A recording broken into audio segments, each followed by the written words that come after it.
This is a typical standard of most automotive vehicles' steering system assembly. First and foremost, when the steering is turned by the driver, this causes rotational motion that is converted to linear motion using the concept of rack and a pinion gear system. This causes the steering rack to move linearly left or right based on the steering movement. Let's consider the right part of the steering rack. The end of the steering rack is connected with an inner tie rod which has a ball joint at one end and a threaded rod on the opposite direction. This threaded rod is connected to the outer tie rod end where in between them is a crucial component called the alignment lock nut. This alignment lock nut is loosened to turn the inner tie rod during tire alignment works. Observe the yellow, moon-like shape at the inner tie rod. This is a bush made out from solid nylon which acts as the middle part that allows the tie rod to move along the inner ball joint, which eliminated the sound generated due to metal-to-metal contact. This nylon bush eventually wears off where it becomes thinner over time, causing a free play between the inner tie rod ball joint and the steering rack. This can be seen in the image marked with A, B, and C. When this happens, there will be knocking sound when the tires are turned left or right. Besides this, the thread on the tires will wear off easily due to the incorrect alignment caused by the free play. If you experience this, please get a certified technician to check on your car steering system. Now let's examine the outer tie rod joint which is connected to the inner tie rod. It has the similar working principle with the inner tie rod, but the outer tie rod joint is now connected to the steering knuckle. Therefore, any rotation motion by the steering wheel will cause the wheels of the car to turn left or right, which is namely achieved by the outer tie rod ball joint. Over time, the nylon sleeve bushing will wear off, resulting in a free play between the ball joint against the nylon sleeve. This will result in some abnormal noise during turning or driving on uneven surfaces, which will result to poor alignment of the tires. Therefore, a maintenance check should be done during an event of abnormal sound or poor alignment during driving. On the other hand, it is also crucial to examine the rubber cover dust from any sign of cracks, as dust and water will enter into the steering rack and cause further damage to the steering system.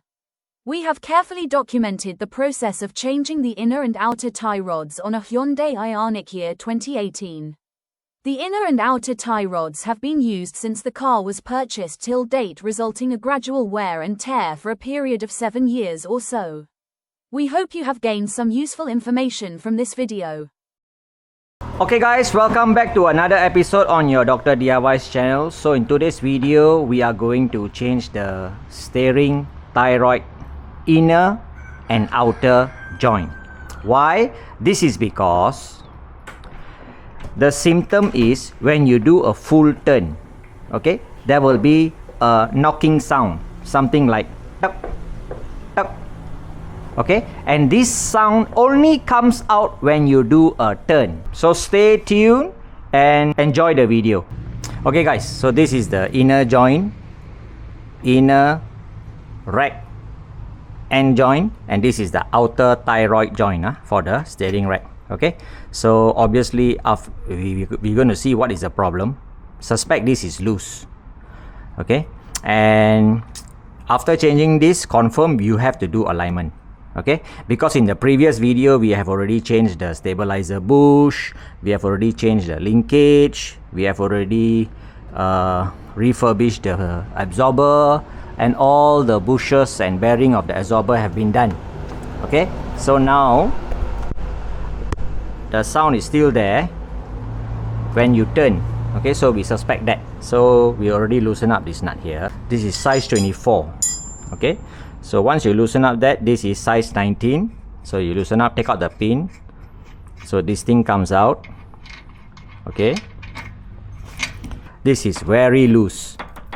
Can you see that? So when you make a full turn, okay, when this thing comes to the end, it will make some noise. Look at that.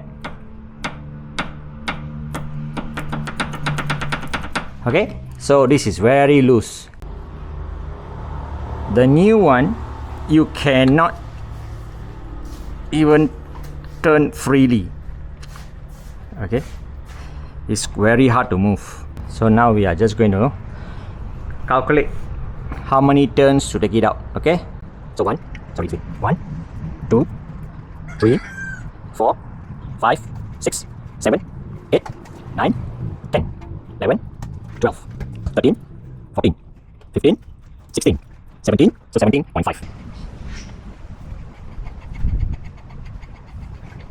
Okay, we've taken out this, and you can see this guy is very loose. Take out the rubber bush. Okay, so front is the spring, and the back is like a clip, steel clip, so we're just going to loosen up.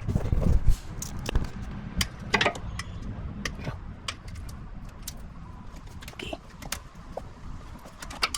Yes, this is really okay, good. So it's taken out. Right. So look at that. Can you see? So this is the clip, huh?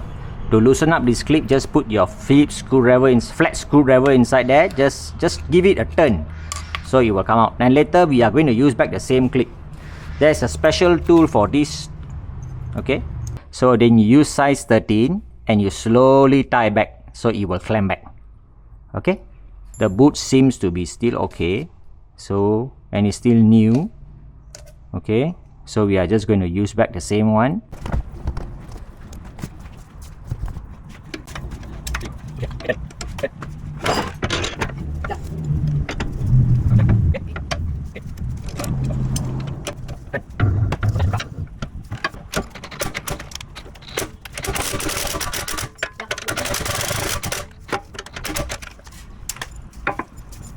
Previously they put Loctite.